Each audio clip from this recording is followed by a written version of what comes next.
Oke.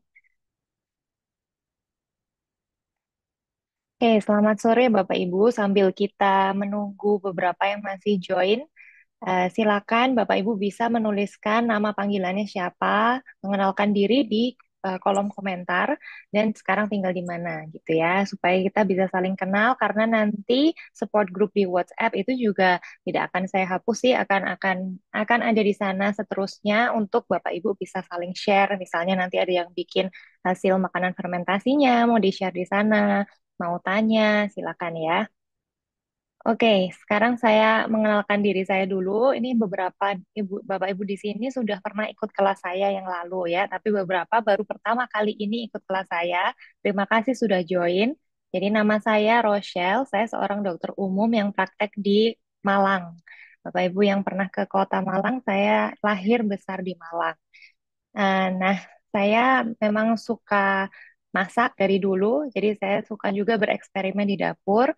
Saya suka mengembangkan berbagai makanan fermentasi dari sejak 5 tahun yang lalu, dan saya juga mengambil sertifikasi nutrisi di bidang plant-based ya. Jadi saya sekarang menjalani pola makan plant-based, tidak 100% vegan saat keluar, saat bersama dengan keluarga, kadang-kadang juga masih mengonsumsi produk hewani, tapi sangat terbatas dan saya utamakan yang pilihan lebih sehat. Buat yang pernah ikut kelas saya yang plant-based basic course atau plant-based meal planning dan workshop cooking, lebih kenal saya di situ ya.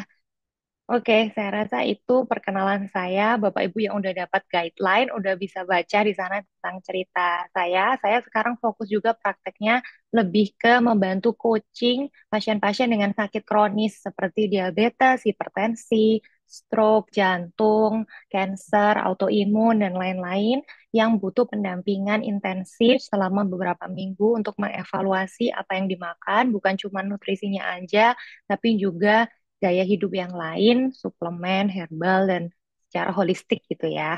Oke, oke, salam kenal semuanya. Sangat senang bisa berjumpa dengan Bapak Ibu sore ini. Ada yang dari Medan, nah ini kayaknya paling jauh ya. Dari Bandung, dari Jakarta, ada yang dari Denpasar, dari Bogor. Oke. Ya, kita akan mulai ya sore ini. Untuk Bapak Ibu nanti yang mau bertanya, silakan boleh chat supaya tidak lupa. Jadi kan nanti di akhir akan saya buka sesi tanya jawab. Tapi kalau mau tanya di tengah-tengah, silakan bisa disampaikan di chat. Saya akan berhenti di setiap uh, bab gitu ya untuk bisa mengecek apakah ada pertanyaan yang bisa saya jawab di saat itu, tidak menunggu di akhir supaya nanti bisa relevan dengan materi diskusinya gitu ya. Oke, saya akan share screen. Share screen udah bisa lihat screen saya ya. Oke.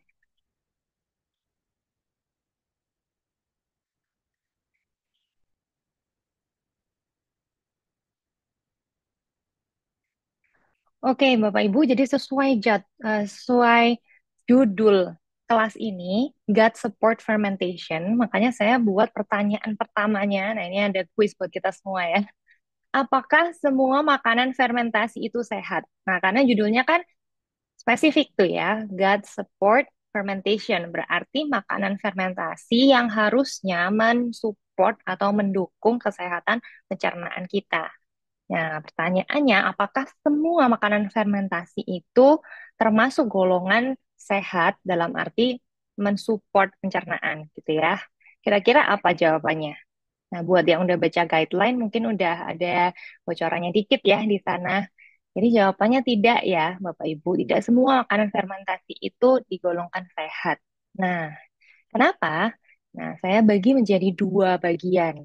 Pertama, ada makanan fermentasi yang tinggi gula, Bapak Ibu.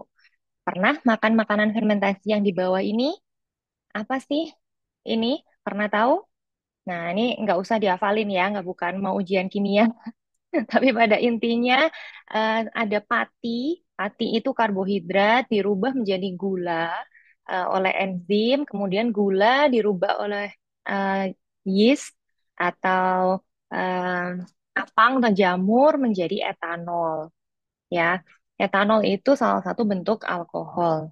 Nah, untuk Bapak Ibu yang pernah, ini makanan lokal kita ya di Indonesia, makanan fermentasi lokal yang beralkohol dan biasanya rasanya masih manis, itu seperti tape, brem, arak, tape ketan hitam. Nah, ini saya sambil accept. Oke. Nah, kalau pernah makan tape, pasti rasanya semua pernah lah ya. Rasanya kan manis sekali ya. Dan kalau dibiarkan lama, itu makin ada rasa pahitnya. Nah, rasa pahit itu ada di fermentasi gula menjadi etanol. Jadi ini proses pertama, setelah itu gula akan menjadi etanol. Jadi dibiarkan semakin lama akan semakin menghasilkan alkohol. Nah, ini tidak termasuk fermentasi yang mensupport pencernaan. Karena yeast atau kapang atau jamur mikroorganisme Saccharomyces itu tidak termasuk mikroorganisme yang diteliti dapat mengisi atau menduduki eh, saluran pencernaan kita untuk membuat saluran pencernaan kita lebih sehat gitu ya.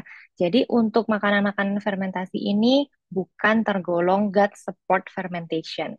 Nah, ini kadar gulanya tuh bisa sampai 20 gram per 100 gram tuh cukup tinggi ya. Jadi kalau dikonsumsi sekali-sekali bukannya nggak boleh, ya ini bukan spektrum 0 atau 1, ini artinya nggak sehat banget, terus nggak boleh dimakan seterusnya, nggak juga, masih boleh, tapi tidak boleh dimakan secara rutin dan dalam jumlah banyak. Karena pertama tidak ada manfaatnya untuk pencernaan, yang kedua tinggi gula, gitu ya. Oke. Nah, terus ada lagi golongan yang kedua, fermentasi yang tinggi sodium atau tinggi garam. Rasanya asin. Nah, contohnya seperti yang di bawah ini. Kita udah familiar ya, mungkin sering pakai di rumah, kecap asin, terasi, miso, doenjang itu paste dari Korea ya. Jadi dia terbuat dari eh, kedelai yang difermentasi mirip seperti miso, tapi cara fermentasinya beda, lebih ke asli Korea. Kalau miso dari Jepang, tuh ya, mirip-mirip, tapi bahan dasarnya sama. Kemudian keju. Nah, keju ini ekstra, bukan hanya tinggi sodium, tapi juga tinggi lemak jenuh, ya.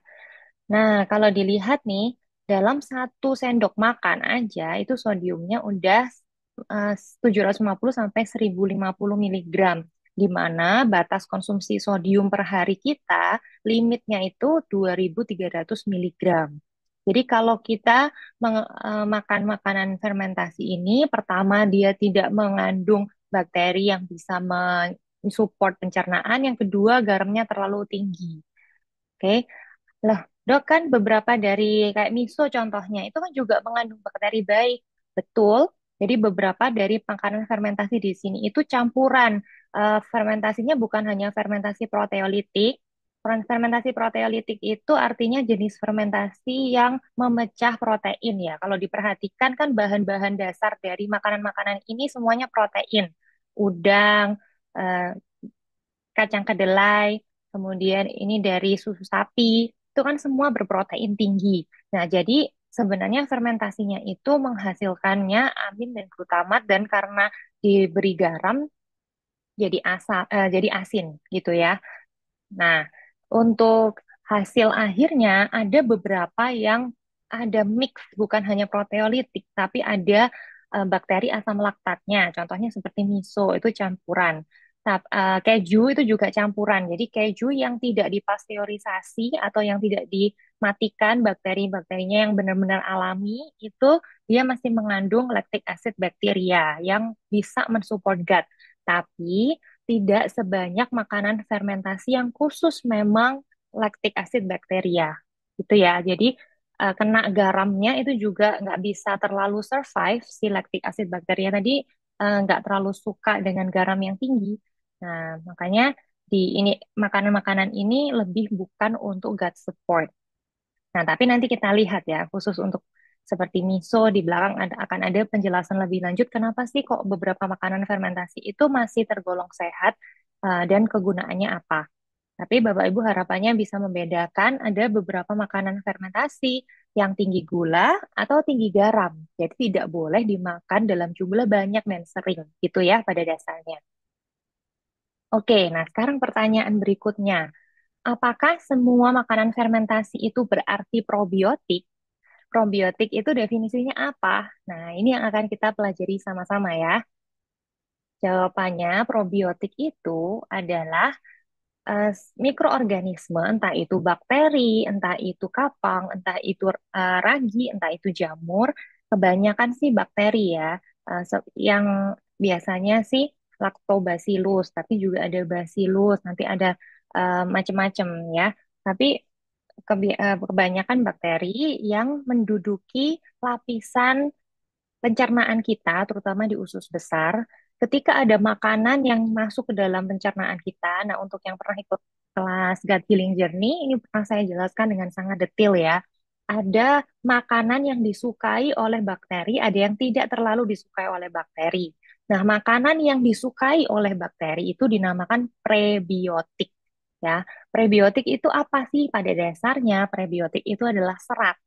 Jadi ketika bakteri baik ketemu dengan serat, dia makan si seratnya itu, dia akan menghasilkan yang namanya postbiotik atau senyawa bioaktif yang dihasilkan hasil metabolismenya si bakteri memakan makanan kesukaannya yaitu serat. Pada intinya seperti itu ya. Nah, itu yang akan mempengaruhi kesehatan bukan hanya di pencernaan saja, tapi masuk sampai melebihi batas saluran cerna, yaitu beredar ke seluruh organ tubuh kita melalui saluran darah yang ada di belakang lapisan pencernaan kita. Oke, nah makanya kenapa kok gut atau pencernaan itu sangat penting sampai dikatakan seperti otak kedua, karena dia efeknya bisa sampai otak, bisa sampai paru, bisa sampai jantung, bisa sampai liver, bisa sampai ginjal, bisa sampai kulit gitu ya, dan semua organ yang lain itu bisa dipengaruhi oleh em, apa yang terjadi di saluran cerna kita. Nah, makanya kenapa ada sebutan leaky gut. Itu yang saya jelaskan secara detail di kelas Gut Healing Journey ya, yang udah pernah ikut. Oke, nah sekarang pertanyaannya, apakah semua makanan fermentasi alami itu bisa nggak dia sampai menjadi probiotik? Bisa nggak dia survive setelah kita makan nih? Kan masih melewati lambung, melewati usus 12 jari, masih melewati usus halus, baru ke usus besar kan? Itu kira-kira dia survive nggak sampai di usus besar? Bisa nggak dia sampai sana, tinggal di sana? Istilahnya kayak bangun rumah di sana lah ya. Bisa nggak seperti itu? Nah, jawabannya tidak semua makanan fermentasi adalah probiotik. Jadi apa sih yang dikatakan probiotik itu yang seperti apa? Oke, yang pasti kita bisa jamin ini pasti 100% probiotik itu adalah eh, ciri-cirinya ya. Yang pasti pertama harus hidup. Kalau sudah mati, waktu kondisi dimakan bakteri baiknya itu sudah mati ya nggak bisa dibilang probiotik. Yang kedua harus cukup. Nah, cukup atau enggaknya ini kalau kita bikin sendiri di rumah kita masih belum bisa meneliti ya. Tapi kalau kita beli atau kalau kita beli yang ada labelnya itu kan ada tulisan berapa colony forming unit, ada CFU, ada dosisnya. Jadi strainnya apa, dosisnya apa, jenisnya itu juga. Kalau di rumah nggak bisa terlalu dilihat kan ya, nggak bisa diteliti strain bakterinya itu apa dan apakah strain itu memang terbukti penelitian untuk membuat kita lebih sehat. Karena setiap strain itu beda-beda. Ada yang kegunaannya untuk menghasilkan zat tertentu, untuk metabolisme lemak, ada yang untuk meregulasi gula darah tubuh itu beda-beda strainnya. Nah, kira-kira bisa nggak? Kan sulit ya kalau kita buat di rumah. Kemudian aman atau tidak? Karena beberapa makanan fermentasi bisa terkontaminasi ya oleh bakteri yang mungkin malah menyebabkan keracunan makanan dan itu bermanfaat nggak? Ya tadi ya berkaitan dengan strainnya. Nah, kalau mau pasti empat-empat syarat ini terpenuhi, ya agak susah kalau bikin makanan fermentasi di rumah ya. Nah, kalau empat-empat syarat ini dikatakan probiotik, berarti ya yang udah berlabel, yang sudah ada tulisannya. Contoh nih ya, saya ambil contoh ini salah satu minuman, dia menyertakan bahwa mengandung bakteri yang dia tulis live ya. Tadi kriterianya pertama hidup, udah dicentang ya. Terus ada strainnya. Ini udah ada jelas jenisnya apa gitu ya. Kemudian jumlahnya kalau per 65 mili segini, kalau 100 mili segini. Jelas ya. Kemudian kalau dicari strain ini ya memang terbukti bermanfaat gitu. Atau kalau kita beli suplemen probiotik, ya kan, di pil di sana ditulis ada bakteri ini totalnya 10 billion. Ada biasanya dikasih prebiotik supaya dia dapat makanan juga langsung, ya kan? Nah, terus berarti gimana, Dok? Apakah kalau kita bikin makanan fermentasi di rumah itu tidak bisa dikatakan probiotik? Nah, ini agak tricky ya. Sebenarnya kalau dikatakan probiotik, ia tidak bisa dikatakan probiotik, tapi bisa dikatakan makanan fermentasi yang bermanfaat untuk pencernaan atau gut support fermentation.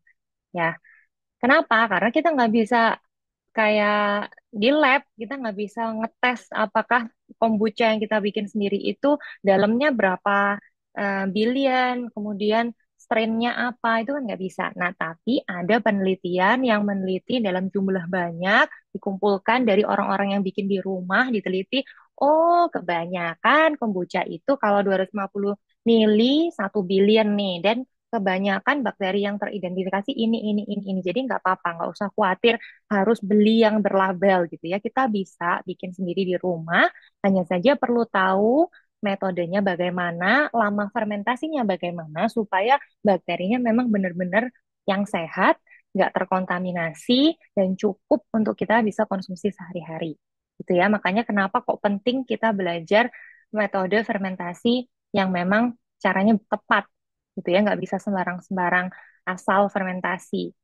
Oke, nah, apakah terus kita harus minum suplemen probiotik? Jawabannya tidak ya. Suplemen probiotik itu hanya dikhususkan untuk kasus-kasus tertentu, seperti contohnya mengalami irritable bowel syndrome, inflammatory bowel disease, atau ada cancer tertentu, atau case-case yang diare setelah kena antibiotik. Jadi nggak perlu untuk kita orang sehat.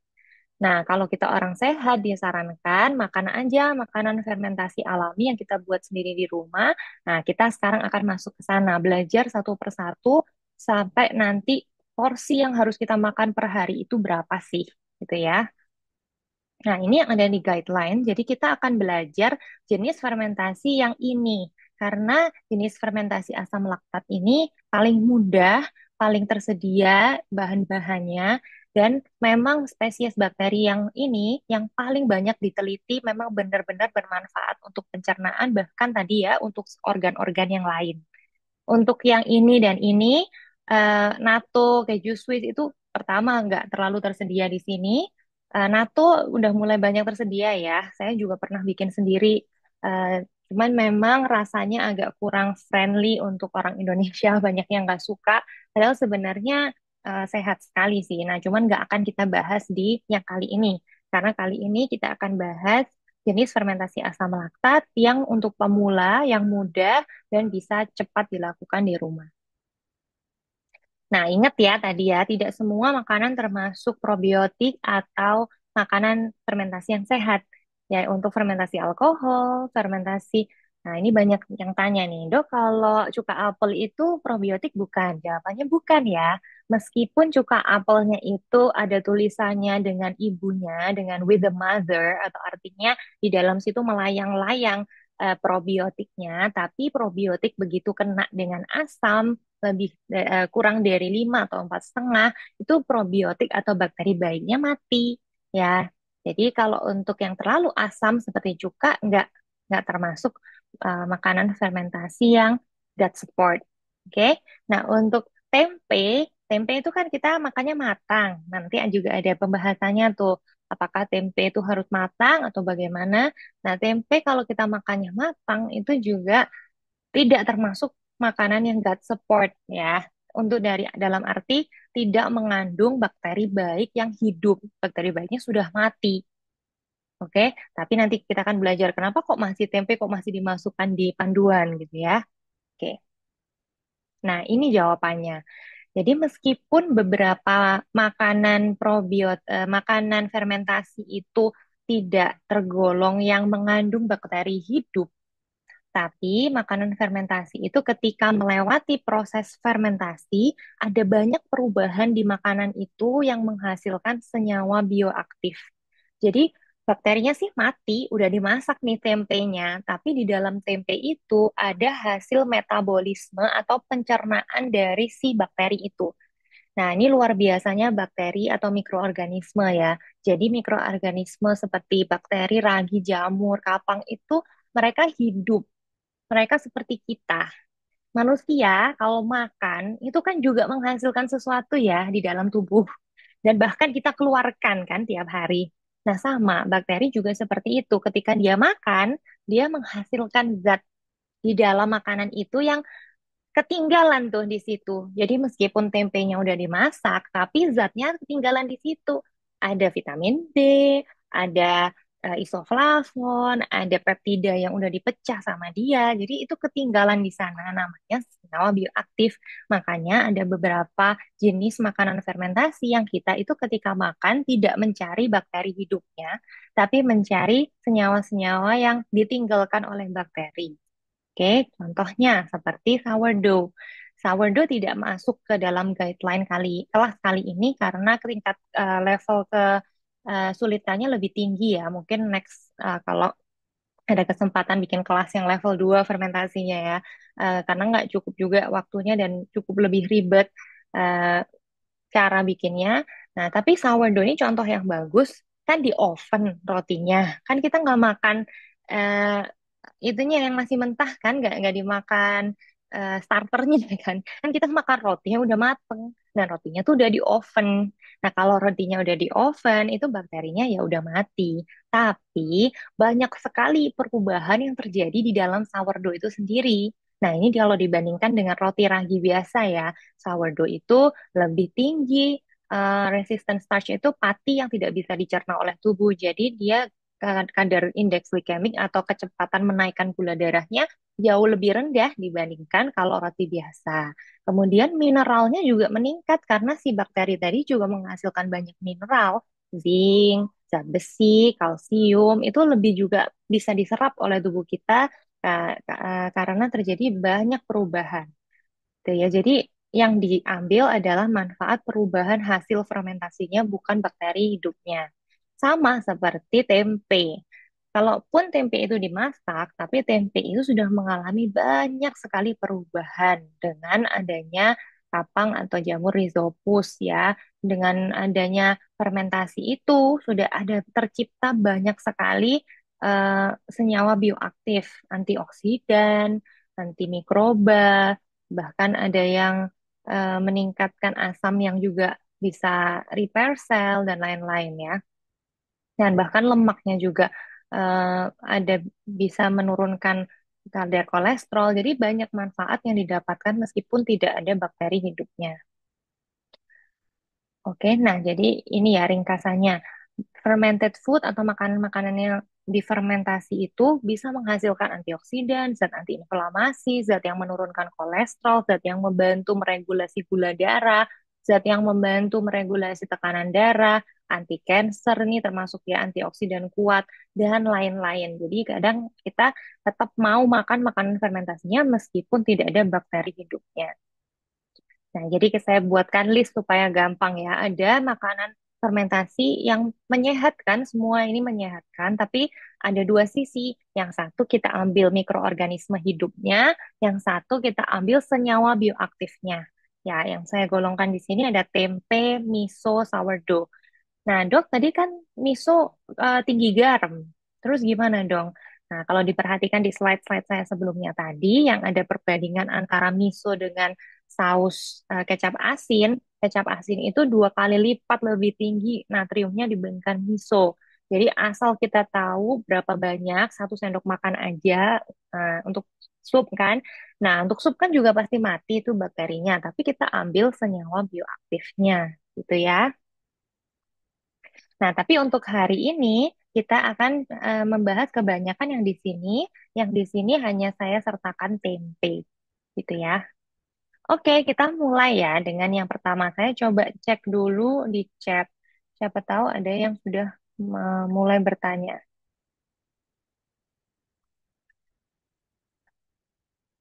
Oke, sodium itu natrium ya. Iya, betul. Sodium itu nama lain dari natrium. Oke, kalau ada yang mau tanya lagi silakan ya nanti di chat bisa menyusul. Oke, kita lanjut ya. Oke, kita lanjut sekarang masuk ke kombucha. Nah, kombucha itu sekali lagi ini bukan untuk dihafal, ini hanya untuk menjelaskan saja supaya Bapak Ibu itu tahu kapan fermentasi pertama, kapan fermentasi kedua. Kenapa kok kalau fermentasi pertama itu ini yang harus diwaspadai, hasilnya nanti akan seperti apa. Itu makanya perlunya kita memahami reaksi kimianya ya. Tapi nggak perlu dihafal asal tahu aja. Jadi pada intinya kombucha itu kan teh dikasih gula manis, teh manis, terus kita kasih SCOBY. SCOBY itu jaringan bakteri baiknya untuk memfermentasi si teh manisnya tadi ya kan. Nah, ketika teh manis itu kan mengandung gula, gula itu sukrosa. Nah, sukrosa itu dipecah menjadi gula yang lebih sederhana. Kemudian gula yang lebih sederhana akan dirubah oleh SCOBY atau jaringan bakteri baik tadi menjadi alkohol, etanol, dan karbon dioksida. Makanya kombucha itu ada sedikit alkohol. Nah, nanti kita akan bahas kapan alkoholnya naik, kapan alkoholnya turun. Karena ada yang beberapa concern kan, apakah kombucha itu halal atau tidak. Nah, halal itu kan syaratnya di bawah 0,5%. Nanti kita akan belajar kalau kita fermentasi sendiri di rumah, kapan yang etanolnya tuh turun paling rendah hari keberapa dan caranya gimana. Oke, nah karena setelah itu kalau kita tunggu sedikit lagi fermentasi yang ketiga, yang reaksi ketiga itu etanolnya nggak tinggi terus. Etanol kalau ada di situ dia dirubah oleh asetobakter menjadi asam. Jadi kalau kita tunggu sedikit lebih lama lagi, alkoholnya tuh kan turun. Yang tadinya ada etanol tetap ada, tapi kadarnya akan sangat menurun, berubah menjadi asam asetat. Untuk kombucha ini bukan LAB, bukan lactic acid bacteria, tapi acetic acid bacteria. Agak sedikit berbeda ya nanti dengan yogurt dan yang lain-lain. Oke. Nah, ini yang saya sertakan di guideline. Harapannya udah cukup jelas cara-caranya ya. Jadi saya tidak perlu ulangi lagi semuanya. Ini sebenarnya sangat-sangat mudah. Hanya saja yang perlu diperhatikan, jangan memasukkan SCOBY di saat tehnya masih panas ya, Bapak Ibu. Jadi tehnya harus benar-benar ditunggu sampai dingin dulu baru SCOBY-nya dimasukkan. Nah, kalau panas, apalagi lebih dari 40 derajat gitu ya, masih anget-anget panas, udah nggak sabar SCOBY-nya dimasukkan apalagi waktu fermentasi pertama. Nah, itu rawan mematikan suhu yang panas, rawan mematikan bakteri baiknya. Kemudian nanti diamati beberapa hari akan tercemar oleh bakteri yang tidak baik atau jamur yang tidak baik sehingga terjadilah pembusukan. Skobinya nggak berkembang malah jadi busuk dimakan sama bakteri yang kurang baik. Makanya harus perhatikan tehnya nggak boleh panas, dan yang kedua harus ada starter untuk awal ya, untuk fermentasi pertama ya, untuk seterusnya juga sih, itu harus ada starter kombucha airnya yang sudah jadi. Jadi nanti kalau beli SCOBY itu banyak ya online. Itu pastikan beli SCOBY-nya itu sudah sama airnya. Jadi bukan SCOBY aja. SCOBY itu bentuknya seperti ini, Bapak Ibu. Bapak Ibu. Nanti kayak jelly. Ya, nah biasanya kalau beli starter online itu udah jelly plus teh kombuchanya. Nah, itu harus cukup banyak, sekitar 250 sampai 500 cc, karena teh kombucha yang sudah jadi itu kan asam. Jadi dia akan lebih menjaga supaya kombucha yang lagi difermentasi pertama kali ini tidak tercemar oleh bakteri jahat gitu ya. Karena pernah nih pengalaman pribadi saya lupa atau enggak beli SCOBY, terus kayaknya bocor. Jadi cairannya itu enggak banyak, ya udahlah saya coba. Ternyata beberapa hari kemudian berjamur hitam-hitam ya. Jadi malah nggak jadi karena starter teh kombucha yang plainnya nggak ada atau kurang. Nah, ini yang tadi saya ceritakan. Jadi, berapa hari? Kalau dengan timbangan 50 sampai 150 gram, ini sebenarnya hari ketujuh sudah mengalami perubahan. Meskipun untuk saya, karena saya menghindari yang manis-manis dan nggak terlalu suka manis, kalau 70 gram ini biasanya saya tunggu dulu sampai 10 hari atau bahkan 15 hari. Nanti akan saya ajari cara tes rasanya tuh harusnya kayak apa sih gitu ya. Nah, jadi kalau hari ketujuh di sini ya, kira-kira di keenam ketujuh itu kadar etanol, kadar alkoholnya masih puncak-puncaknya. Kalau mau menunggu supaya kadar alkoholnya tidak terlalu tinggi, tunggulah sampai hari ke-10 atau sampai 2 minggu, hari ke-14. Itu ya. Nah, perhatikan kalau kita tunggu agak lama itu CO2, ini fermentasi pertama ya. CO2, karbon dioksida yang bikin dia berkarbonasi, itu akan turun. Jadi nanti di hari ke-10, ke-14 kalau kita cicipi itu nggak terlalu bersoda, malah lebih seperti cuka yang agak asam. Tapi cukanya bukan cuka yang seasam cuka apel, makanya masih bisa hidup bakterinya gitu ya. Nah, ini bakterinya hidup nambah terus ya sampai hari semakin lama semakin tinggi. Kemudian acetic acidnya yang naik, jadi asam sekali rasanya. Nah, kalau kita mau minum di sini itu sudah oke. Jadilah namanya kombucha yang plain atau original gitu ya. Itu sudah sangat oke untuk diminum di sini. Nggak usah dilanjutin ke fermentasi kedua juga boleh. Jadi mau diminum di sini boleh. Nah, kenapa sih kok ada fermentasi kedua? Ini sebenarnya lebih untuk rasa dan juga untuk kalau mau nambah laktik asid bakteria dari buah-buahan itu lanjut ke fermentasi kedua. Karena kalau yang sampai fermentasi pertama aja itu kan bakterinya cuma asetik asid bakteria nih. Nah, asetik asid bakteria dibandingkan laktik asid bakteria itu lebih tahan tinggal di usus kita si laktik asid bakteria gitu. Jadi asetik asid bakteria ini dia transit waktunya itu nggak lama di usus besar kita, nggak bisa lama seperti laktik asid bakteria.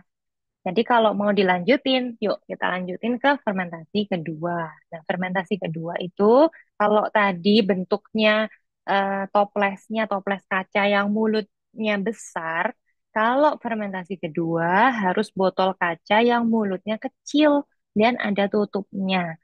Ada maksudnya supaya udara nggak bisa masuk, di dalam terperangkap.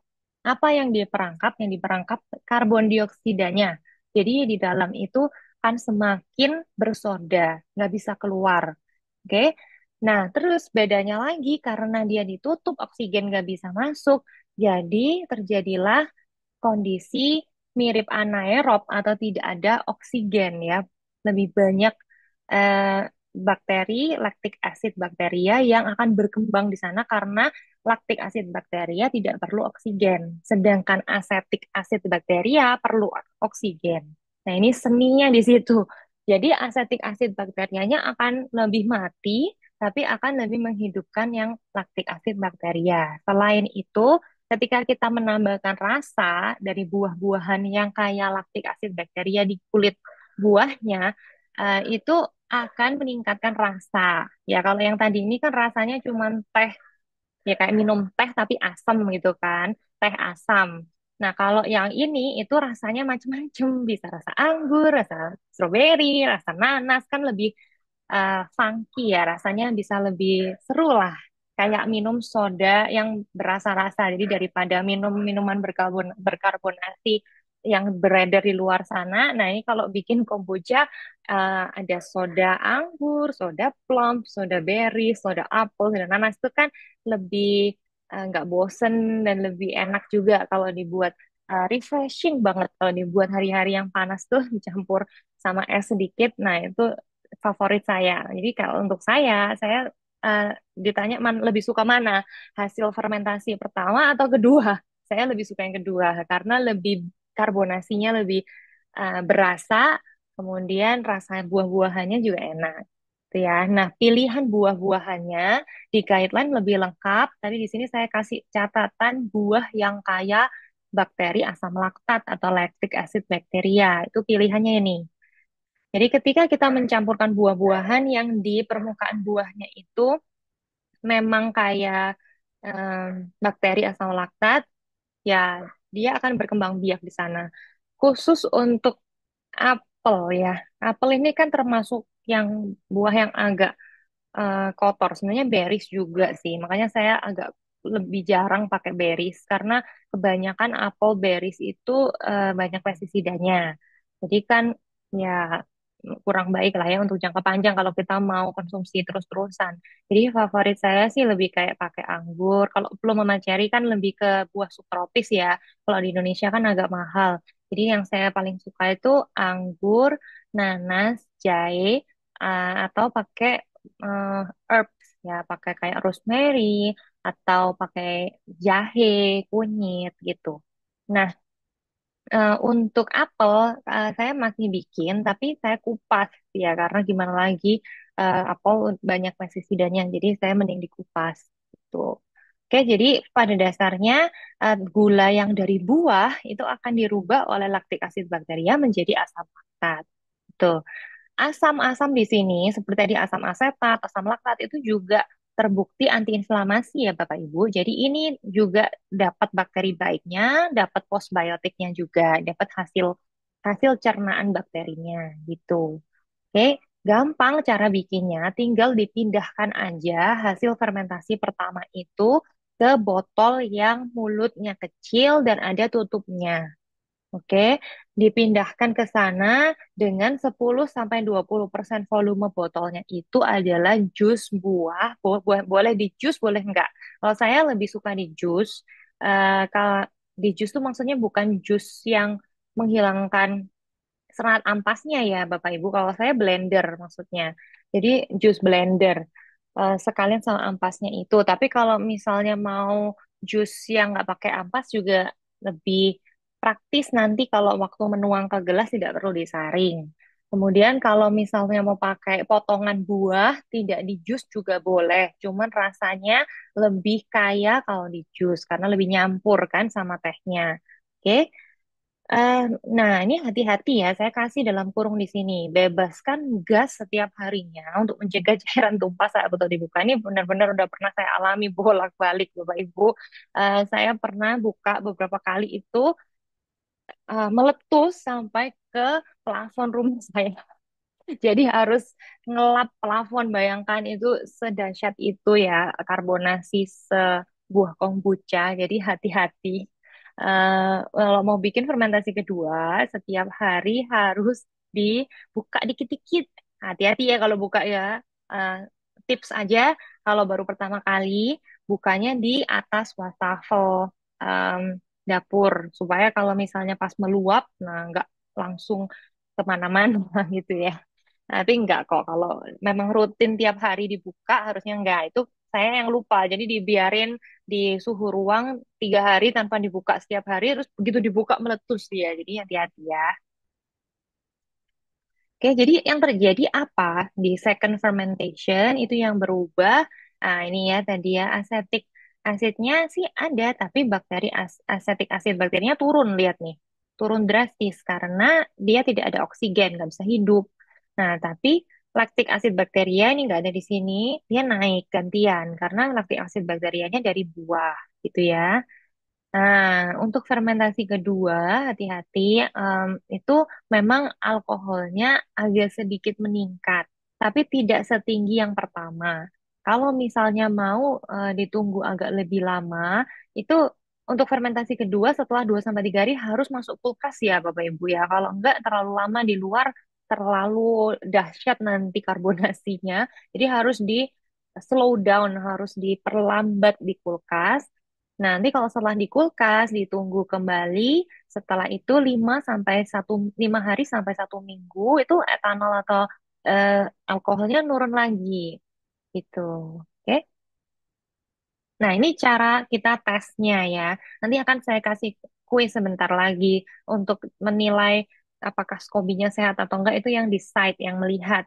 Tapi untuk smell, untuk bau, untuk rasa, ini nggak usah dipegang ya, nggak saya sebenarkan, cuma di bau dan dirasakan aja. Baunya itu akan bau seperti cuka, tapi nggak se-strong cuka ya. Kemudian rasanya itu harus memang asam dan sedikit berkarbonasi untuk fermentasi pertama. Untuk fermentasi kedua, karbonasinya biasanya nambah. Nah, ini benar-benar sesuai selera Bapak Ibu. Jadi hati-hati di sini ya. Kenapa kok saya bilang hati-hati? Karena kalau nggak pertama-tama misalnya Bapak Ibu ada yang suka manis nih di sini ya. Terus waktu nyobain, ini kayaknya udah jadi deh, padahal masih manis. Ya nggak apa-apa sih, bukan berarti bakterinya mati, ada bakterinya, tapi gulanya jadi tinggi karena bakteri, ingat tadi eh, reaksi kimianya berarti gula yang di sini itu belum habis dicerna oleh si bakteri baik. Nah, jadi kurang lama waktunya, kurang sampai nunggu-nunggu di sini. Jadi asam asetatnya masih belum terbentuk sampai ke yang maksimal gitu ya. Gulanya itu masih ada, belum selesai dimakan lah. Jadi apalagi kalau Bapak Ibu pakai takaran yang skobinya dikit, cuma 50 gram, tuh waktunya lebih lama. Karena kan bakterinya lebih dikit. Bayangin pasukannya dikit, makanannya banyak gitu kan. Jadi waktunya juga lebih lama.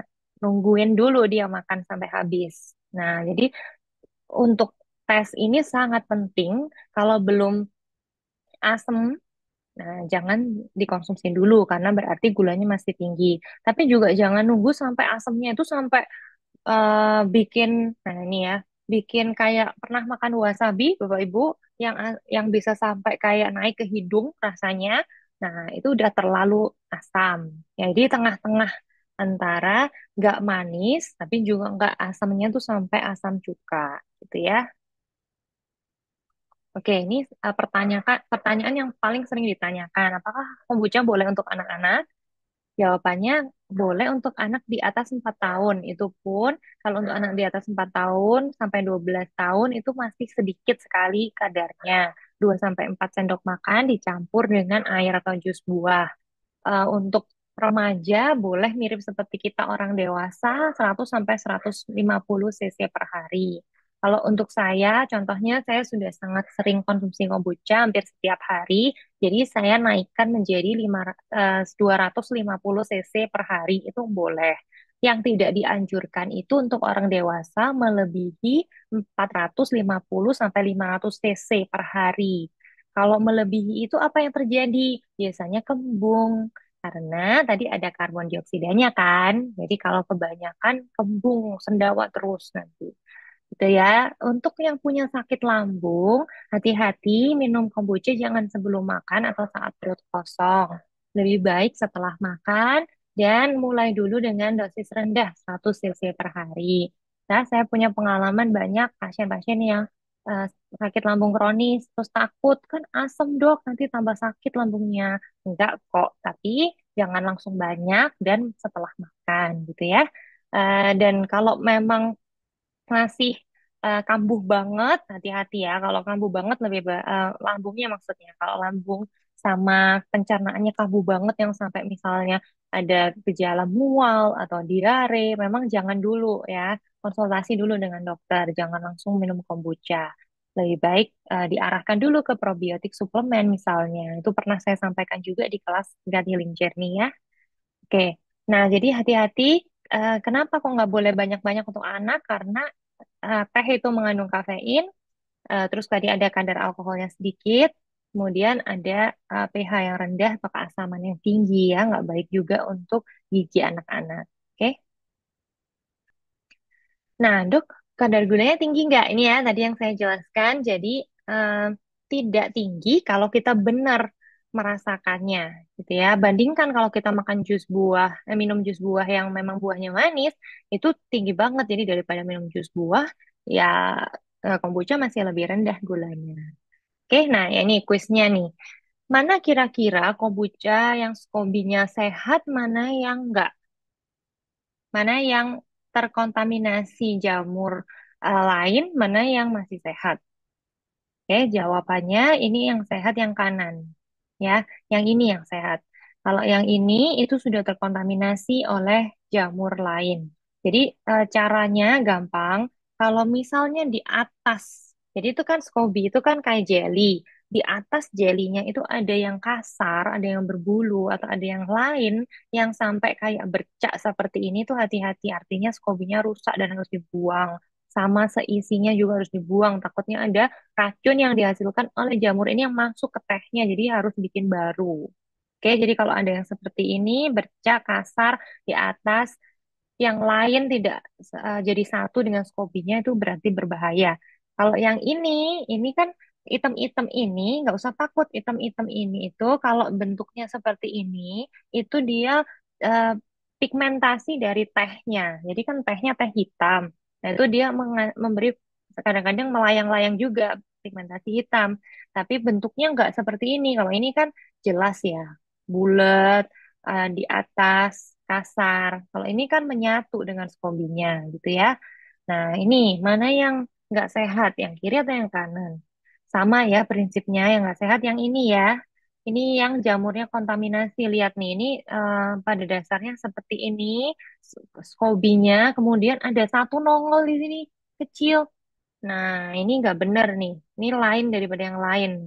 Ya, kalau yang ini, itu sama tadi, pigmentasi teh. Oke? Oke, nah Em, untuk kita masuk ke yogurt ya, yogurt ini lebih gampang lagi sebenarnya. Hanya mencampurkan susu plant-based dengan starter. Starternya apa? Bisa dari soy yogurt yang sudah ada, sudah bikin, atau kalau belum pernah, ini baru pertama kali dikasih sama kapsul probiotik ya. Nah, pada dasarnya eh, apa yang terjadi kok bisa jadi yogurt itu adalah gula di dalam susu itu dirubah oleh bakteri asam laktat menjadi asam laktat. Nah, kalau asam, pernah nyoba nggak Bapak Ibu kalau susu dikasih susu yang tinggi protein ya, dikasih lemon, perasan lemon, itu susunya langsung koagulasi ya, langsung seperti menjadi tahu sutra. Nah, itu terjadi karena ketika asam, maka ada penggumpalan protein. Cuman itu aja, sesimpel itu ya nggak terlalu ribet kayak kombucha tadi ada yang hari ke ini hari ke ini kalau ini nggak simple banget. Nah tapi syaratnya susunya harus tinggi protein. Nah sekarang masuk akal kan kenapa kok harus tinggi protein, karena kalau nggak tinggi protein ya nggak ada yang menggumpal apa yang menggumpal gitu kan. Nah masalahnya kan tidak semua susu plant based itu tinggi protein kan, kayak misalnya contoh susu mente, susu almond, itu yang udah pernah ikut kelas saya yang blend based basic course udah pinter-pinter nih pasti udah tahu kalau susu dari kacang-kacangan itu tidak tinggi protein ya. Jadi kalau tidak tinggi protein ya nggak ada yang digumpalin sama asamnya gitu. Nah, jadi kita harus pilih susu yang tinggi protein. Nah, kalau susunya nggak tinggi protein gimana? Nanti ada videonya. Bisa, cuman harus digumpalkan dulu gitu ya. Nah, tablet probiotiknya yang apa dok? Bebas. Asal kalau untuk pertama, saran saya yang lebih dari 25 billion supaya hasil fermentasi yang pertama itu udah cukup strong, udah cukup kuat supaya dia bisa jadi ibu untuk anak-anaknya nanti ya. Kan setelah bikin satu kan nanti kita mau memperanakkan ya. Jadi mau dianakan lagi, dibuat lagi. Nah, jadi ibunya ini harus kuat ya. Makanya kenapa untuk yang pertama tablet probiotiknya lebih dari 25 billion. Oke. Terus yang lain gampang sih ini tinggal mengikuti aja ya. Nah, pesan dari saya dari yang langkah-langkah ini harus diperhatikan. Kalau untuk saya kemarin nyoba beberapa kali itu semakin lama jamnya itu akan resiko ada rasa agak pahit. Kenapa? Karena protein yang di dalam susu soya itu kan dipecah ya sama bakteri tadi. Dipecah menjadi yang lebih kecil-kecil. Nah, beberapa pecahan yang kecil-kecil itu memang bisa bikin ada rasa aftertaste pahit. Jadi kalau misalnya nggak mau ada rasa aftertaste yang pahit, sebaiknya ikutin yang 8 jam aja, jangan sampai 12 jam. Kalau semakin lama, semakin baunya tuh kuat banget ya. Jadi setelah itu masukkan ke kulkas. Bisa tahan berapa lama di kulkas? 1 minggu. Ya ini memang bukan seperti yogurt-yogurt yang dijual ya. Yogurt-yogurt dijual tuh biasanya antara kemasannya yang memang seal banget atau dipasteurisasi. Jadi tahan lama. Tapi kalau bikin sendiri di rumah ya 1 minggu kemudian bikin anaknya batch baru lagi gitu ya. Nah ini kalau yang soya ini seperti ini. Jadi Eh, saya nggak pakai yogurt maker, saya pakai oven yang lampunya nyala. Terus saya bungkus sama handuk. Kemudian itu udah 8 jam tadi ya, ini 8 sampai 10 jam. Kalau pas yang pertama itu emang encer, jadi nggak usah takut, eh, nggak usah khawatir kalau ini gagal ya. Ini memang kayak gini, encer, masih banyak airnya. Jadi harus disaring pakai eh, kitchen towel, pakai lap dapur yang bersih atau kain penyaring yang bersih. Nanti kalau udah disaring bisa jadi kental kayak Greek yogurt kayak gini nih. Jadi tergantung Bapak Ibu suka tekstur apa. Nah, ini kalau ini kan bener-bener padat banget ya. Kalau misalnya sebelum ini itu juga bisa dipanen, bisa diambil, nggak terlalu sepadat ini. Jadi Greek yogurtnya juga keencerannya seberapa Bapak Ibu yang atur ya. Nah, ini saya coba pakai mente. Kalau pakai mente itu kan nggak tinggi proteinnya, jadi nggak bisa menggumpal.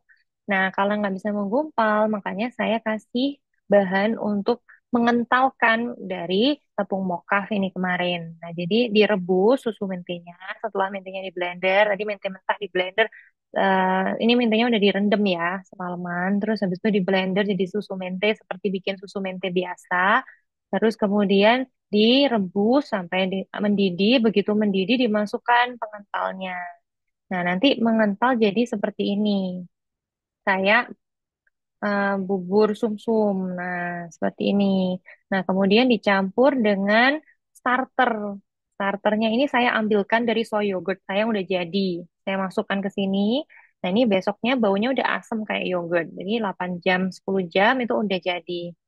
Oke, ini kemarin saya bikin salad dressing sama kadang saya campurin ke selai buah buatan rumah. Jadi selai buah yang low sugar yang pakai stevia, terus saya campurin jadi rasanya jadi kayak yogurt strawberry, yogurt blueberry gitu ya. Jadi boleh kayak gitu, Bapak Ibu.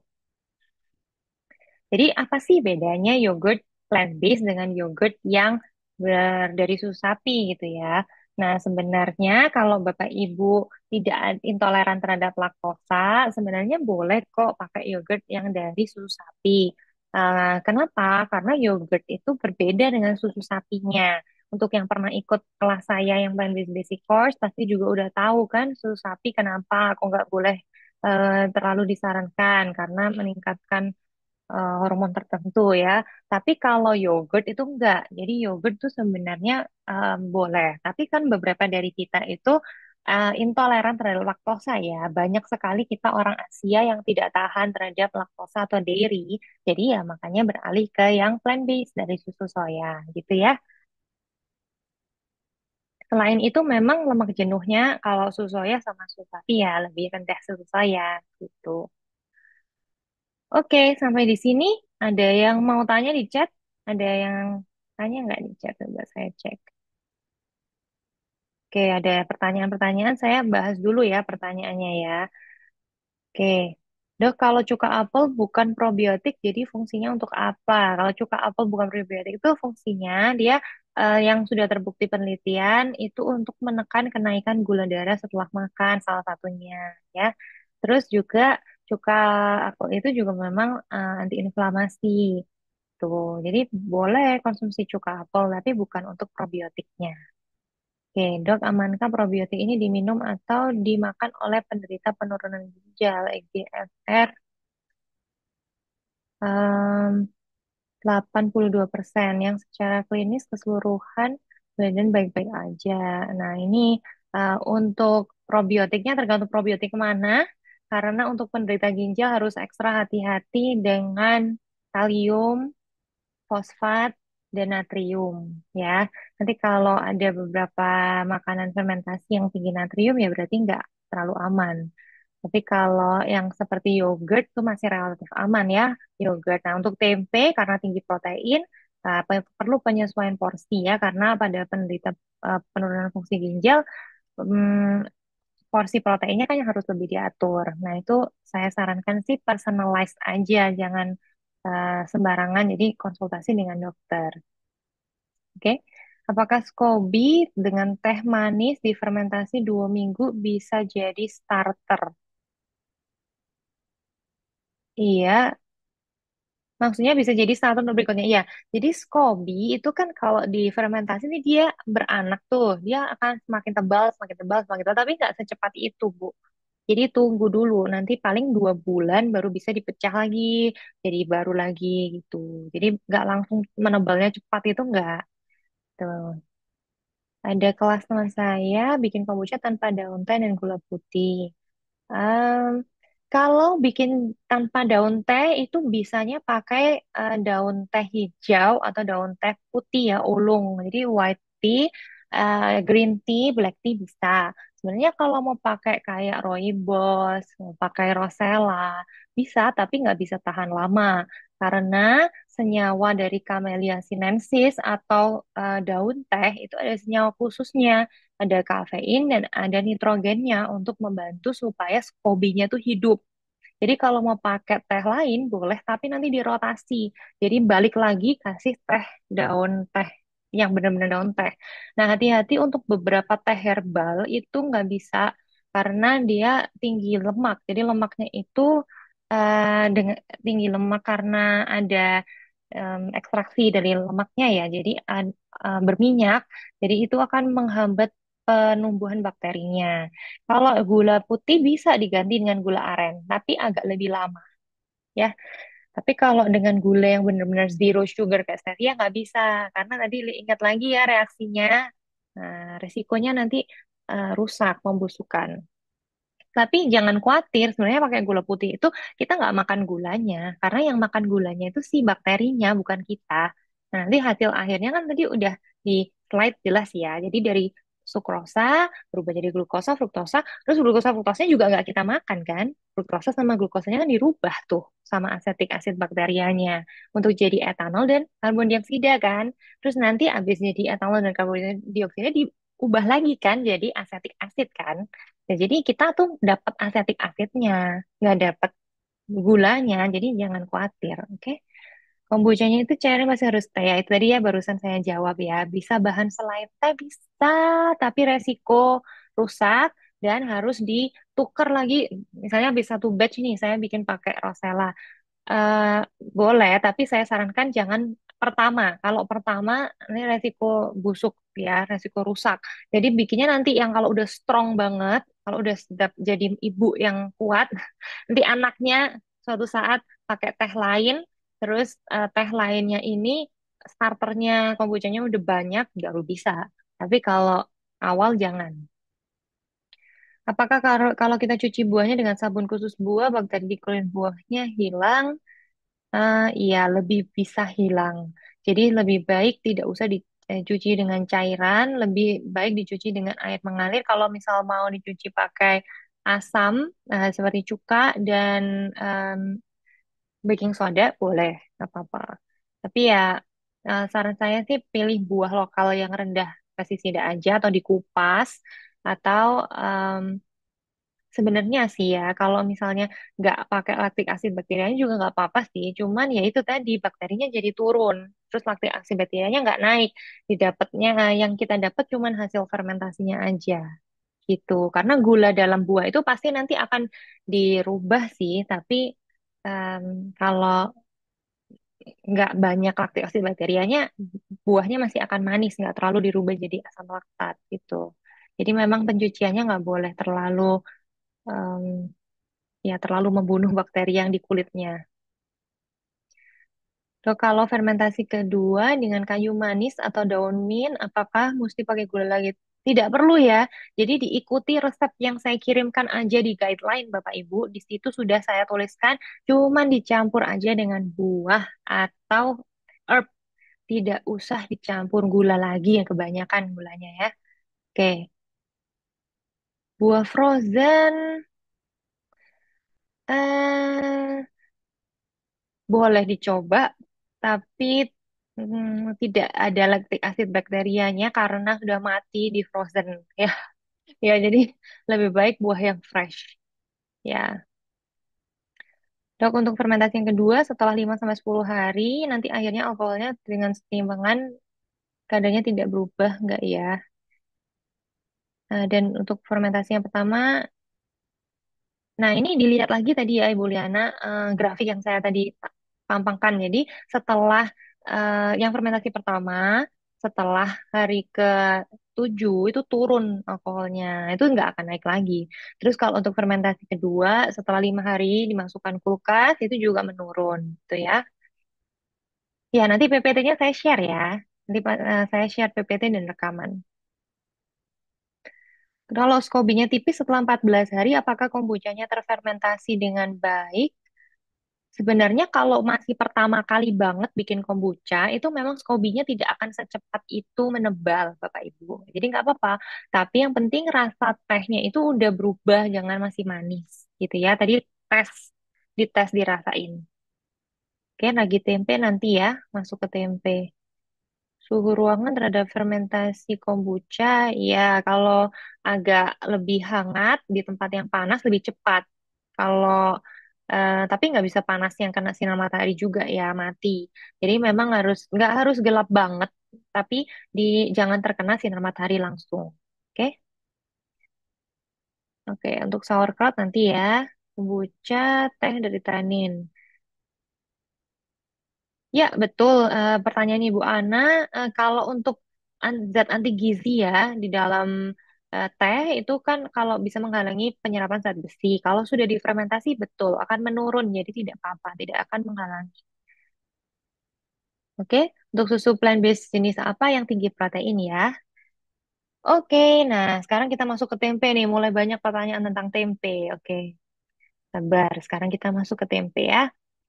Nah, jadi tempe sama seperti yang tadi saya sebutkan, kita tidak ambil bakteri baik hidupnya, tapi kita ambil efek dari fermentasinya.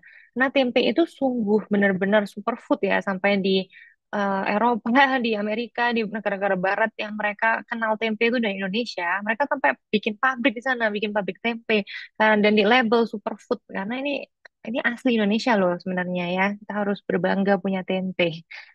Oke, jadi karena banyak perubahan di saat terjadi fermentasi, itu proteinnya lebih bisa kita serap, ada banyak vitamin dan antioksidan yang dihasilkan baru, kemudian ada zat antiinflamasi, fitoestrogen alami yang juga baik dengan kadar tertentu gitu ya, yang udah pernah ikut kelas saya, yang lain pasti lebih menguasai ini. Oke, nah sekarang ada dua cara bikin tempe. Bikin tempe itu pakai palape. Palape itu cairan hasil fermentasi bakteri asam laktat. Jadi dia cairan asam. Tujuannya palape itu sebenarnya membuat kita lebih hemat air dan waktu untuk tidak merebus dua kali. Nah, saya pernah coba pakai palape, harus hati-hati. Kenapa? Karena kalau kelamaan merendam dengan palapenya itu juga resiko busuk. Jadi merendam dengan palape jangan terlalu lama ya. 18 jam bahkan 12 jam tuh udah lumayan lah, udah cukup karena eh, lama-lama akan semakin berbau busuk dan kalau udah ada beberapa guide yang menyebutkan harus 24 jam. Karena saya harus 48 jam malah ada pernah saya ngikutin dan itu agak-agak salah ya karena 48 jam terlalu lama, busanya tuh banyak banget dan baunya busuk. Jadi itu akhirnya saya pernah buang nggak jadi bikin. Jadi kalau mau pakai yang tanpa palape itu direndamnya pakai cuka ya kalau di resep saya yang saya kirimkan udah ke email Bapak Ibu.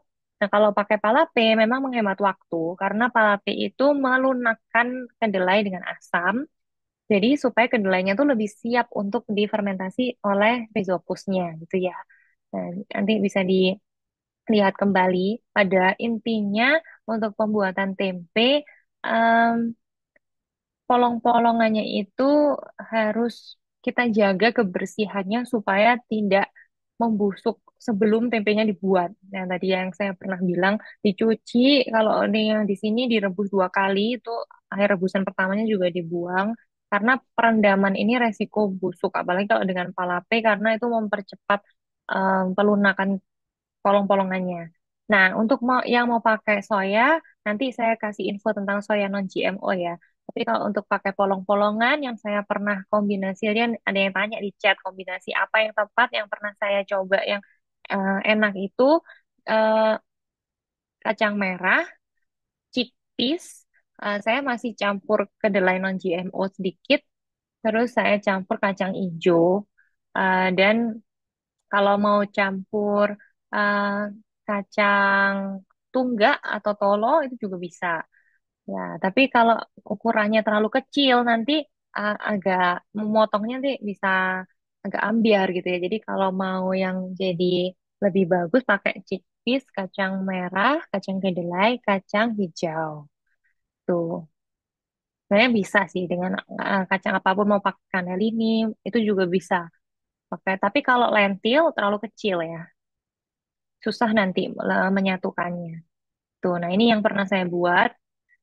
Jadi kalau untuk tempe, menutupnya pakai anduk aja ya, nggak usah ditutup rapat karena butuh oksigen si rebusnya. Ini ya, pakai kacang merah, ada chickpeas-nya, ada sedikit kedelai, dan saya kasih ada kecil-kecil kacang hijaunya dikit nggak kelihatan di sini.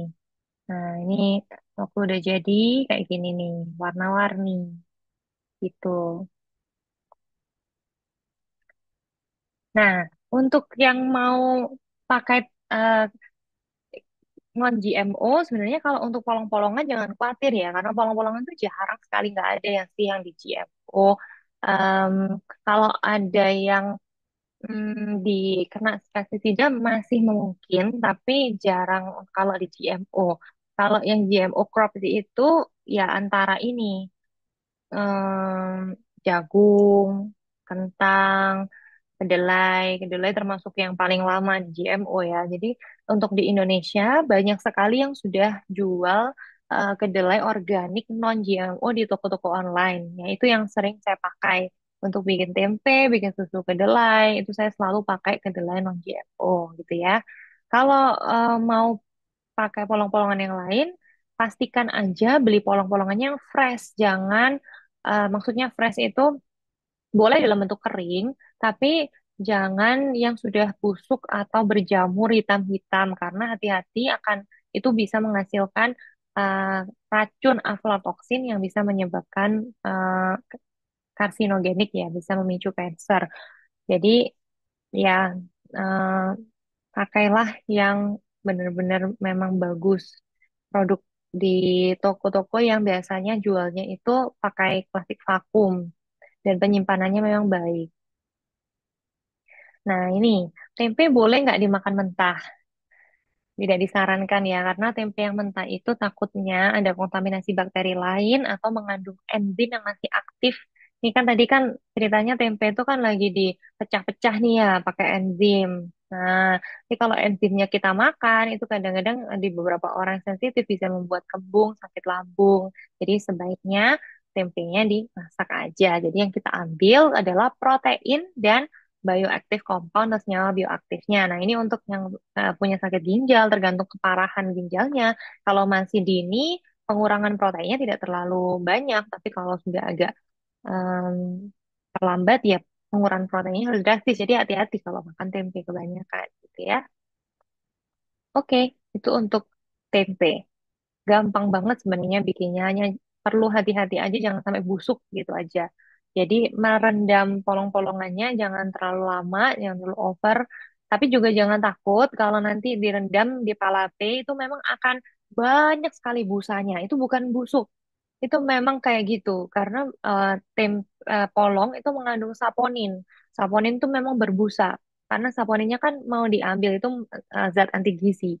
Jadi makanya kenapa kok kalau makan tempe itu zat anti gizinya berkurang, penyerapan proteinnya jauh lebih cepat dibandingkan yang bukan makanan fermentasi gitu. Oke, nah sekarang kita akan masuk ke acar dan sauerkraut.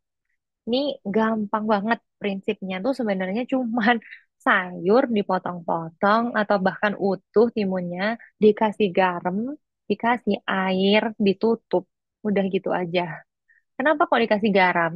Karena garam itu menghalangi bakteri kontaminasi yang lain. Ya, supaya bakteri yang bisa tumbuh itu cuman laktik asid bakteria.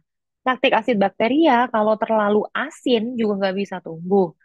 Makanya nanti ada persentase garamnya. Ya, nah tapi jadi nggak boleh terlalu tinggi, tapi juga kalau terlalu rendah itu resiko busuknya lebih tinggi, gitu ya. Nah, kemudian garam itu berfungsi untuk osmosis. Kalau masih ingat pelajaran biologi atau kimia tuh ya, osmosis itu menarik cairan dari dalam sayurannya ke cairan rendamannya supaya yang ditarik itu dimakan sama bakterinya gitu. Nah, jadi garam itu menentukan kecepatan fermentasi. Semakin rendah garamnya, bakteri yang hidup kan semakin banyak. Jadi lebih cepat fermentasinya. 3 hari itu udah asam. Nah, garam juga menjaga tekstur ya supaya masih tetap crispy.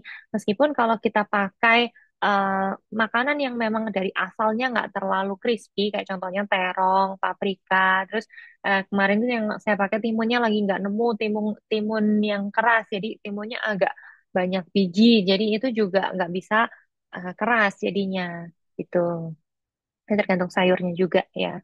Jadi pada prinsipnya gula di dalam sayur akan dirubah menjadi asam laktat. Eh, ini etanol ini nggak mesti ya, nggak ada, hampir seringnya nggak ada, lebih ke acetic acid lah, lactic acid dan karbonasi. Jadi memang akan kelihatan nanti dalam hari kedua ketiga itu ada gelembung-gelembungnya di dalam sini sudah mulai tercipta. Makanya kenapa di langkah-langkah sekali lagi saya tuliskan toplesnya pertama jangan terlalu rapat dan keluarkan udaranya 1 kali sehari. Karena kalau toplesnya terlalu rapat dan karbon dioksidanya terlalu banyak tuh bisa sampai pecah ya toplesnya. Jadi hati-hati. Makanya kenapa kok ada yang jual toples fermentasi, tapi nggak usah terlalu investasi sampai beli toples baru gitu ya, nggak usah. Pakai toples biasa bisa kok. Cuman ya itu jangan lupa untuk kalau saran saya sih lebih enak pakai toples yang puteran. Jadi supaya putarannya itu nggak usah full rapet di setengah puter. Nah, kalau yang saya punya di rumah kebetulan bukan yang puteran, tapi yang ada slotnya itu. Nah, kalau yang ada slotnya itu eh, saya buka tiap hari gitu. Nah, eh, pesan saya yang lain untuk acar dan sauerkraut adalah harus ini wajib harus semua sayurnya nggak ada menawar karena ini kalau nggak dilakukan akan busuk, harus masuk semua di cairan rendamannya. Makanya kenapa kalau Bapak Ibu lihat di YouTube atau di sosmed itu biasanya orang-orang sampai beli pemberat untuk benar-benar menekan supaya sayurnya itu di bawahnya cairan rendamannya. Karena kalau begitu dia terekspos ke udara, kena oksigen, bisa tumbuh jamur ya.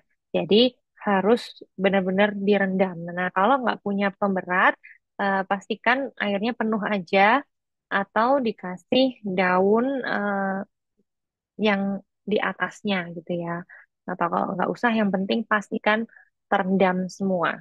Nah, untuk garamnya berapa banyak? Garamnya itu 2% dari berat sayur kalau untuk yang reguler ya. Jadi saya biasanya juga pakai 2% sih supaya nggak terlalu banyak. Tapi kalau mau lebih safe, mau lebih bisa ditahan lama, itu boleh sampai 5%. Karena efek garam kan juga mengawetkan.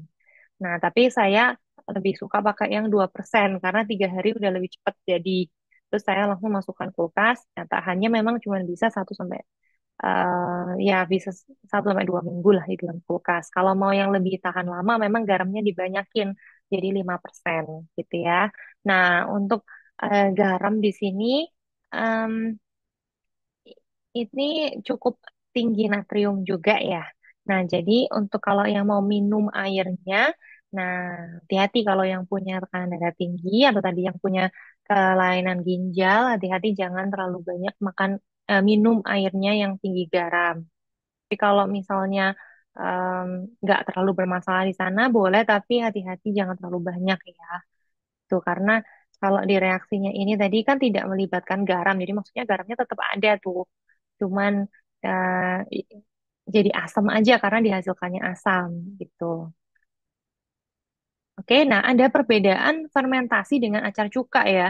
Jadi kalau bikin acar dengan cuka itu bukan probiotik karena udah mati kena cukanya. Gitu ya. Tapi memang acar cuka lebih tahan lama dan bisa disimpan di suhu ruang karena cuka itu mematikan bakteri-bakteri kontaminasi lebih daripada cuka alami, sorry, daripada asam alami seperti asetik asid atau laktik asid gitu ya. Nah, pada prinsipnya membuat kimchi ini tadi sama ya, sauerkraut tuh juga kayak gini. Membuat kimchi itu sama juga, cuman kimchi itu tidak direndam dengan air tambahan karena proses penggaraman si sawi putihnya itu sudah mengeluarkan air sendiri. Jadi tidak perlu ditambahi air kayak si acar tadi toples sampai penuh dan sebagainya. Untuk kimchi itu dia sudah alami mengeluarkan air rendamannya sendiri dari kubis dan juga nanti ditambahkan pasta kimchi. Dibaca lagi ya di guideline-nya. Kenapa sih kok ditambahkan pasta kimchi? Untuk mempercepat proses fermentasinya karena pasta kimchi ini kan dari tepung beras. Tepung beras itu menyediakan makanan untuk bakterinya. Sekali lagi jangan khawatir kita tidak akan memakan karbonnya. Karbonnya yang dari tepung beras ini akan dimakan sama bakterinya. Dan untuk membuat reaksinya sama ya. Jadi reaksinya tetap yang ini. Jadi untuk membuat asam laktat dan asam asetat. Oke. Nah, cuman hati-hati untuk untuk acar dan untuk kimchi, sauerkraut juga itu tetap mengandung garam, tetap mengandung natrium atau sodium. Jadi tidak boleh banyak-banyak. Nanti di terakhir akan saya kasih tabelnya sebanyak berapa banyak sih sehari. Oke. Nah, ini yang saya pernah bikin. Ini pastikan lembar per lembar dikasih bumbu ya, supaya benar-benar meresap. Nah, keistimewaannya kimchi memang di bumbunya. Kalau tadi kan acar sama reaksinya akan jadi asam, tapi nggak ada bumbunya, jadi kan plain, cuman asam aja. Ya, ini kalau ini kan ada bumbu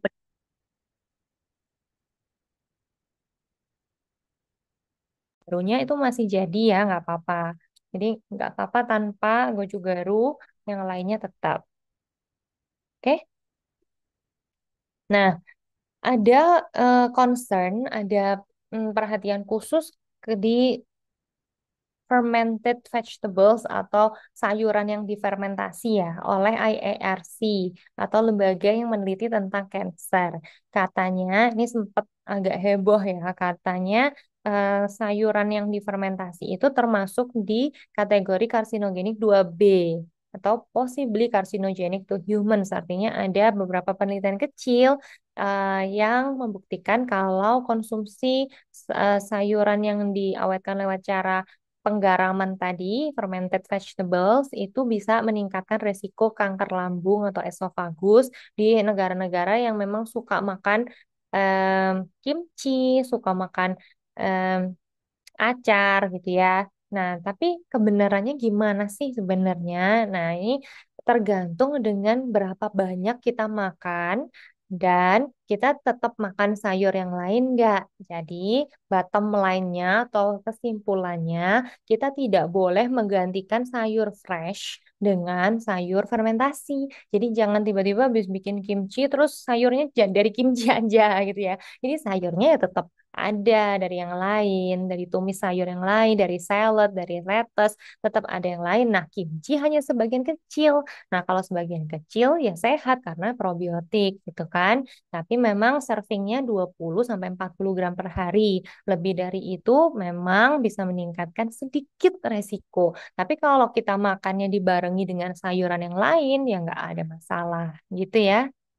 Oke, jadi kalau ada yang pernah dengar-dengar, oh sayuran yang difermentasi diasinkan tuh nggak baik, nah itu maksudnya ya. Tapi sekarang bottom line atau kesimpulannya tergantung dosis atau porsinya seberapa gitu ya. Nah ini porsi yang disarankan Bapak Ibu kalau mau makan yogurt atau kefir, nah itu segini.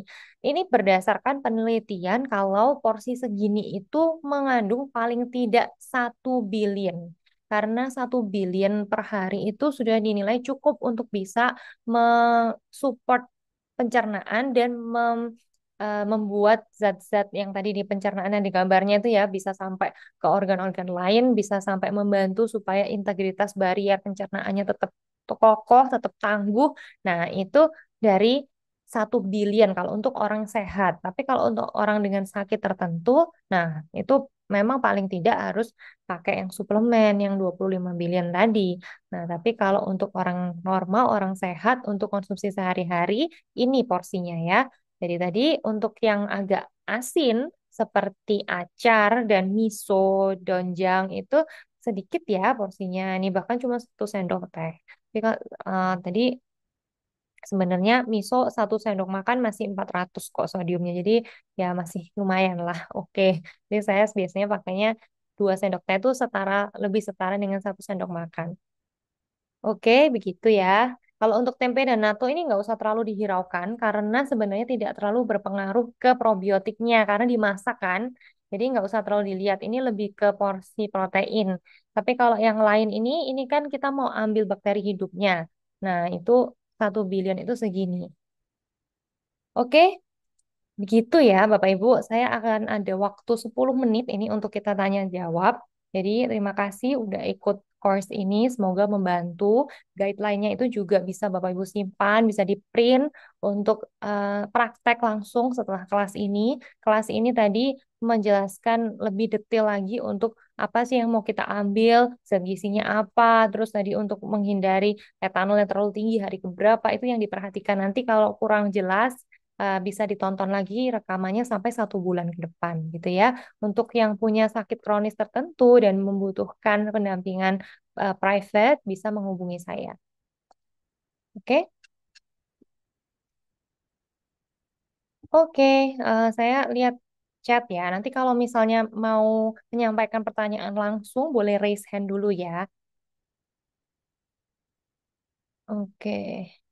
Tadi ada pertanyaan tentang air sauerkraut dari Bu Vina. Boleh ya seberapa banyaknya? Kalau saya sarankan sih mending sauerkrautnya aja ya. Kalau misalnya mau konsumsi airnya ya 1 sampai 2 sendok teh aja menuruti tadi yang seperti fermentasi asin kayak acar dan miso ya.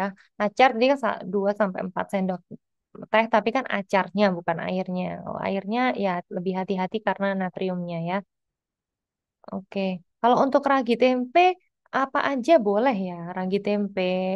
Pokoknya yang Rhizopus oligosporus boleh banyak kok online nggak apa-apa. Kalau palape banyak juga online nggak harus. Ragi tempe itu penyimpanannya juga diperhatikan ya. Jadi kalau setelah dipakai em, akan agak sedikit itu memang belinya jumlah banyak. Jadi saya sih lebih menyarankan yang udah di repack aja di saset kecil-kecil karena dari pengalaman kalau disimpan meskipun mengikuti aturannya itu agak sedikit melemah ya kalau udah dibuka. Jadi mending beli yang pack kecil-kecil aja sekali pakai gitu. Oke, kalau SCOBY melayang sebelum dipanen apa nggak apa-apa, nggak apa-apa kalau skobinya misalnya eh, kadang skobi itu dia bisa gerak-gerak ya kadang-kadang bisa di dalam kadang-kadang bisa di atas nggak apa-apa asal dia di dalam situ asal dia menyentuh tehnya nggak apa-apa. Oke ya. Kandungan protein dalam tempe polong-polongan versus kandungan protein dalam polong-polongan dimasak tinggi mana? Tinggi dalam tempe ya, Ibu Ana, karena sudah difermentasi dan tadi ada gambarnya ada proses pemecahan protein selain jadi lebih kecil dan lebih mudah diserap, ada juga peningkatan protein dibandingkan yang hanya polong-polongan dimasak biasa. Itu ya, ya lebih baik bioavailability-nya, betul. Dok, bisa rekomendasikan toko di Shopee yang jual. Oke, nanti saya kirimkan di grup chat ya. Nanti ingatkan saya kalau saya lupa. Oke, ini pertanyaan bagus nih dari Bu Harlina. Garamnya pakai garam apa? Nah, boleh pakai garam Himalaya boleh. Tapi kalau nggak pakai garam Himalaya itu nanti cairannya agak sedikit eh, nggak clear. Jadi agak sedikit keruh. Ya, tapi nggak apa-apa, nggak masalah.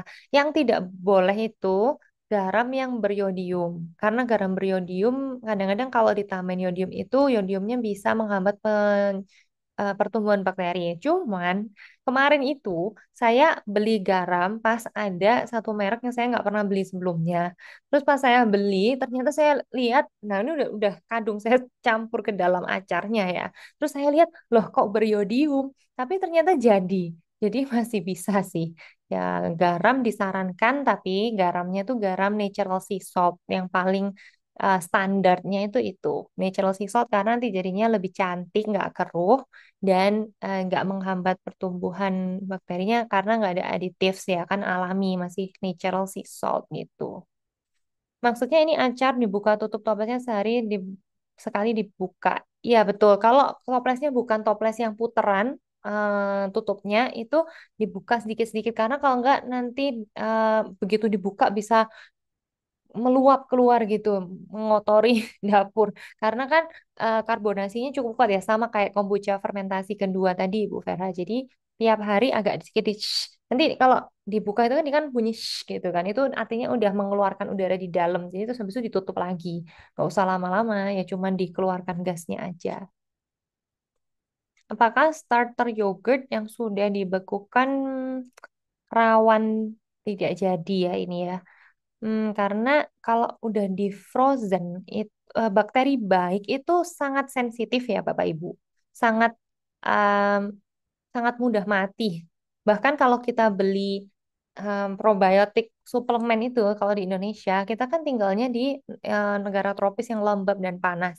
Itu kalau kita ada beberapa merek yang nggak di botol, itu harus ditaruh di pintu kulkas. Karena kalau begitu taruh di luar itu aja udah mati. Apalagi di freezer ya, itu rawan sih nanti nggak jadi. Jadi sebaiknya tidak pakai yang di freezer gitu. Kalau misalnya bisa disimpan di kulkas aja, kulkas biasa tuh masih bisa. Yang selama ini saya lakukan begitu, jadi ambil yang dari kulkas biasa.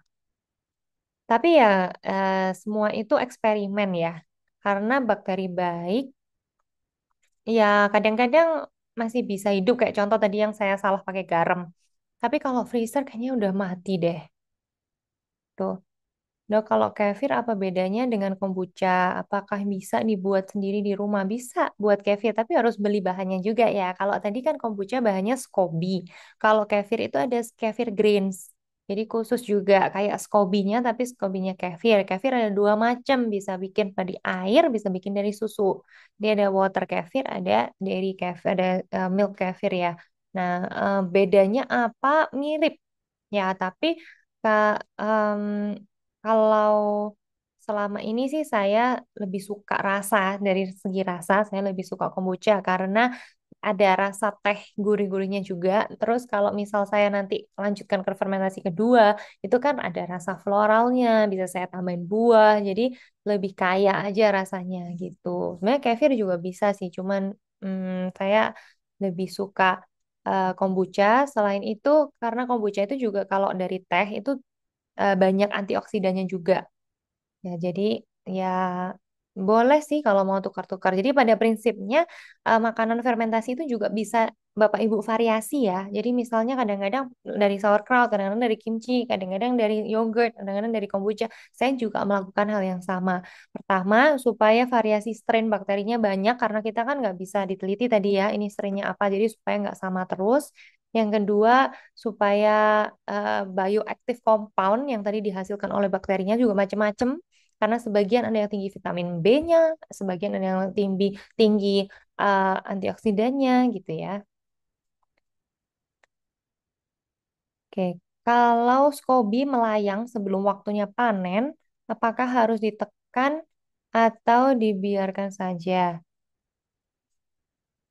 Kalau dari pengalaman saya melayang itu dia di paling atas sih, memang melayang dan tapi bukan tidak menyentuh ya, melayang di atas masih menyentuh tehnya. SCOBY yang baru maksudnya lapisan di atasnya tidak menyentuh kan, nggak apa-apa, nggak usah ditekan-tekan, udah biarin aja dia masih bisa hidup di situ. Tuh nggak usah ditekan. Ya memang SCOBY yang baru di atasnya bersentuhan dengan udara sih ya kan. Gak apa-apa. Untuk fermentasi kombucha itu saya biasanya suka tutupnya bukan ditutup rapet ya, tapi ditutup pakai kain yang dikaretin gitu. Oke, kalau masih ada pertanyaan lebih lanjut, saya masih memberikan waktu 1 minggu ke depan untuk kita bisa tanya jawab di grup WhatsApp. Ya, jadi kalau nanti ada terpikir apa setelah lihat rekaman atau setelah baca guideline-nya lagi, bisa diklarifikasi, bisa ditanyakan di grup WhatsApp ya, Bapak Ibu. Oke, terima kasih udah berpartisipasi join di kelas kali ini. Semoga kita bisa ketemu lagi di lain kesempatan ya.